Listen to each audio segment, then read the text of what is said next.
তবে কালকে তোমার ওই বিলের ধারে গেছিলাম। বিলের ধারে যে বিলের ধান দেখে বুকটা আমার ভরে গেল। এমন ধান অনেক দিন হলো দেখিনি। সবই আল্লাহর ইচ্ছে বড় মিয়া। আল্লাহর ইচ্ছে তো বটেই, তবে বান্দার পরিশ্রমও লাগে। বড় মিয়া আমার একার পক্ষে তো সম্ভব ছিল না।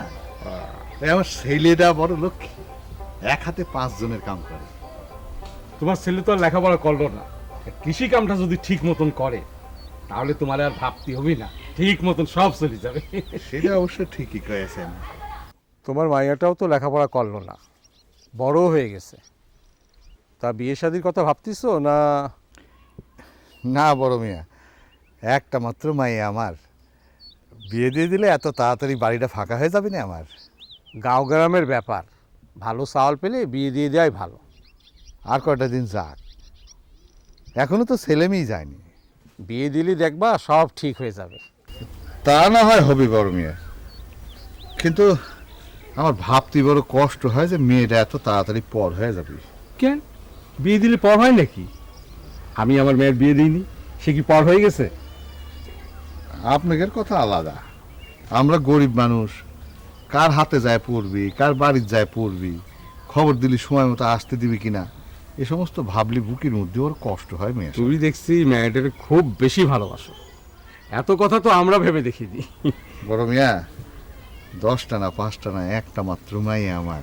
ঠিক আছে ঠিক আছে, যেটা ভালো মনে করো সেটাই করো, তবে ছেলে মেয়ের সময় মতো বিয়ে দিয়ে দিয়া বাপ মায়ের কর্তব্য। সালাম আলাইকুম। সালাম আলাইকুম বড় মিয়া। ওয়ালাইকুম আসসালাম। তা ডাক্তার হ্যাঁ, কোনে থেকে?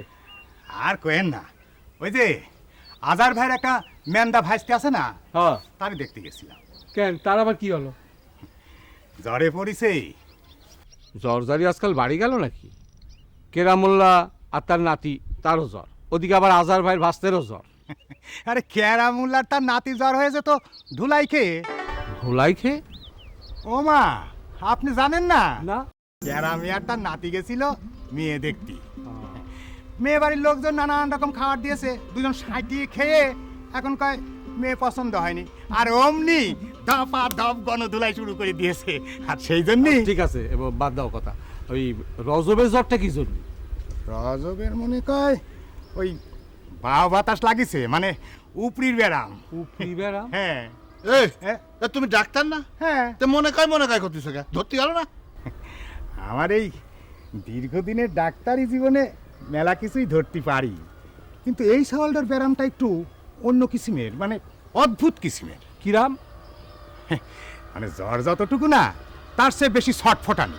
তারপরে ওই বুকের ভিতর না একটা আঁচড়ের দাগ দেখলাম। তা তুমি জিজ্ঞেস করলে না কি ব্যাপার? করেছিলাম, কিন্তু অতি লজ্জা পাইল। আজার ভাই আসলে সাওয়ালটার একটু বেশি আদর দিয়ে ফেলাইছে। এ বড় মিয়া, কিছু মনে না করলি একটা কথা কথাম ক। আপনি মন করে আপনার ছাওয়ালটাকে একটু বেশি আদর দিয়ে ফেলাইছেন। কি করতে চাও তুমি? না মানে এই সকালে যা দেখলাম। কি দেখিছো? না মানে মানে এই দেখো খিজির, বেশি প্যাঁচ দোজ আমি পছন্দ করি না। যা করতে চাও সরাসরি কও।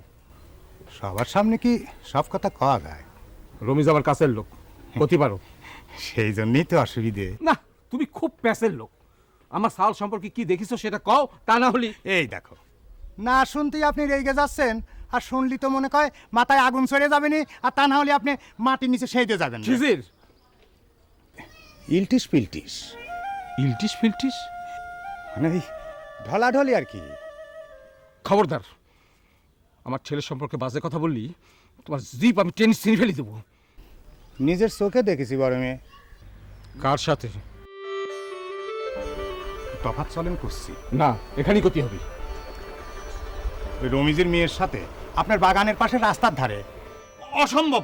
কি করতেছো তুমি? তুমি আর শাক দিয়ে মাছ ঢাকতে চাও না, বড় লোক দেখিছো আর মেয়েটাক লাগাই দিছো। খবরদার বলছি, তুমি আর একটা কথা কবা না। যাও যাও এখান থেকে, যাও।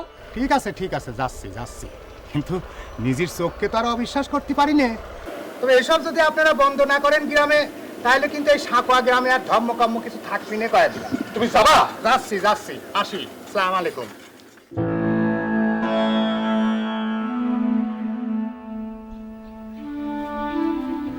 বড় মিয়া বিশ্বাস করেন আমার কুসুম এরকম মাইয়া না।